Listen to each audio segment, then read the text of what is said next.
read this comment the other day that was comparing summer running to winter running, and I thought it was pretty accurate and funny. And it said that for summer running, the first mile is great and the rest of them suck. But in winter running, the first mile sucks and the rest of them are great.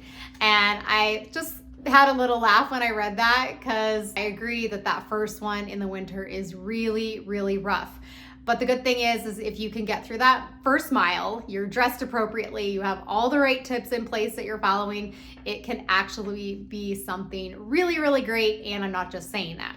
Here is a handful of what I would call insider tips for those of us who are going to be covering a lot of cold miles for that marathon training coming up. So the first one that I learned the hard way is to take precaution to not have your water freeze. So what I want to remind you of is, even though you are running through these really cold days, you still need to stay well hydrated. So a lot of people just assume, well, it's cold, I won't need a lot of water, so I don't need to pack very much. And that is completely opposite. So you need to make sure that you have your water available to you at all times and not frozen. This actually just happened to my friend the other day on a run, so it's very forefront in my mind. So she has a pack really similar to this one that has a long straw like this. And what happens is once you start drinking that water, the water just stays in the tube and it will quickly freeze. And we could hear it sloshing around in the bladder. So it's usually fine as long as it's moving. It's that water that's just kind of staying stuck that you have to worry about freezing. Well, once that straw freezes, then you don't even have access to the water any longer. So my biggest tip for that is to take your water pack and wear it under your vest that you're wearing or under your coat. So that's going to keep it warm. It's going to keep this tube and nozzle warm so that it doesn't freeze the entire time. It's close against your body and it's staying in that liquid form that you need it to stay in. If you're doing a little bit of a shorter run, you still have that possibility of it freezing in something smaller like this flask. So what I do if I'm taking something smaller like this, I just put it in a pocket of my insulated vest or the jacket that I'm wearing, and I haven't had a problem with it that way. And the other thing on that, start with warm or hot water, because obviously it's going to take longer to cool down if you start with some warmer water, and that is also helpful. All right, next I'm going to talk about 3 pieces of must-have gear. I'm not talking about everything that you're going to be wearing. I already have that video that talks about what you should be wearing in different cold temperatures, but these are 3 things that you maybe not have thought of and are very, very valuable to me when I'm running in the cold. So the first one is a down vest. This is my Patagonia one. I have one from Lululemon. I have another one from North Face, and I pretty much change out between the 3 of those. I'm running a lot, so I'm almost always wearing one. Yes, they're stylish, but they also serve a purpose. It is keeping your core warm, which is really, really important. It's also going to keep your extremities warm. And that means that you're not having those numb fingers and toes that you know can be really, really uncomfortable on those cold weather runs. So next one is to wear mittens, not gloves. So yes, you can have gloves for those maybe above 20 temps Fahrenheit, but once you're getting below 20 Fahrenheit, everyone's a little bit different, but for me, that's when I start wearing mittens. And mittens are 100% warmer than gloves, and that's because your fingers are together, and so all of that body heat is helping the other fingers stay warm. Sometimes my hands even get so warm that they're sweaty, and I'm totally okay with that. When you're wearing gloves, there's actually a lot more surface area for that cold weather to basically be hitting each of your fingers. And so you want to cut that surface area down by putting all of your fingers into a mitten. So mine are from Trailheads. I actually forgot to have them with me. I will link them below. I highly recommend. It has been a game changer for staying warm and comfortable when it's really cold outside. Last on the gear list, you want to cover your face. So you want to either use what's called a balaclava, which is basically something that goes over your head and also covers the lower part of your face. If that's too constricting for you, you can use a gaiter, although I would say it's just kind of tougher to keep up around your face. Along those same lines, you're still gonna obviously have a little bit of skin exposed, or maybe if you don't have a gaiter or a balaclava, Vaseline is a really great solution for keeping that biting wind and cold from affecting your face. You just need a smooth layer. It works really, really well. All right, third insider tip for keeping those marathon training cold runs comfortable, and that is to focus on time versus distance and pace.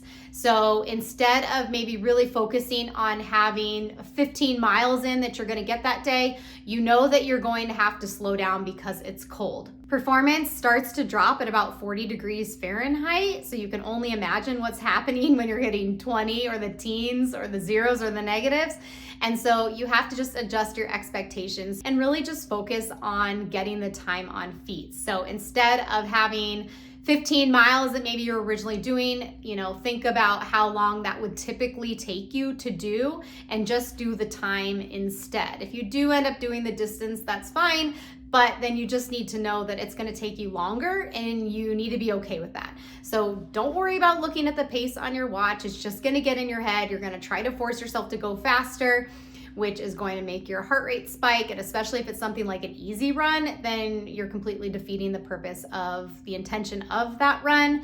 So again, just adjust your expectations and know you're getting the time on your feet that you need to be prepared for your race. Okay, number 4 is to have a backup plan. So it being cold is one thing, it being a little bit snowy is also fine.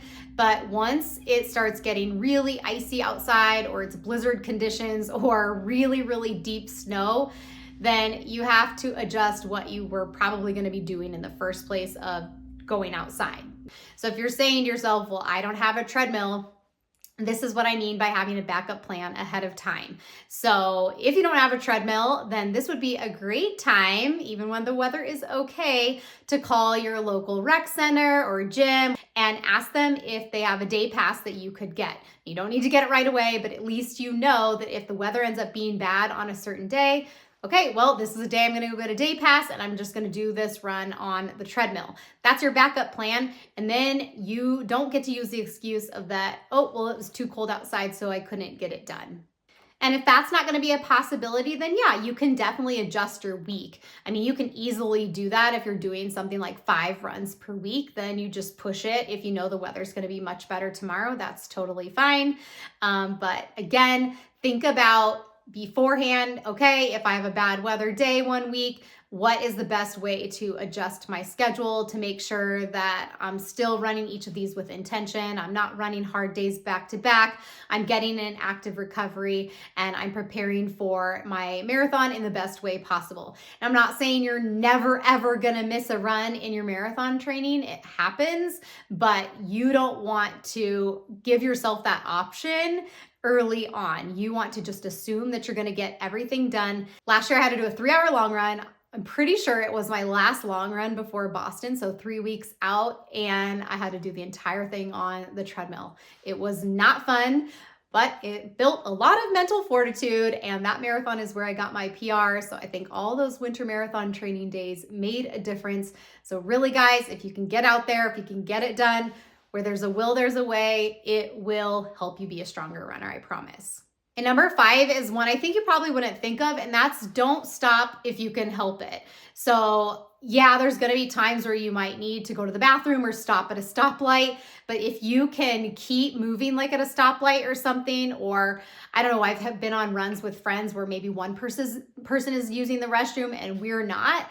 While they're going to the restroom, keep doing your run, keep moving around, because your body will cool down extremely quickly. That sweat on your body makes you really, really cold. And what I've noticed is once I've stopped, even if it's just for a minute or two, once we start running again, my fingers are absolutely numb and freezing, and it takes such a long time for them to get back to feeling good again, or my face is just really hurting from the cold. And so if you can keep moving no matter what, it will really make for a more enjoyable run the entire time. So following suit with that same thing of your body temperature going down extremely quickly when you stop is when you are done with your run. So you might have to get back in your car and drive back home. Maybe you're on a group run and you're going to be going to coffee with your friends afterward, or maybe you're like me and you're usually finishing your long run at your front door.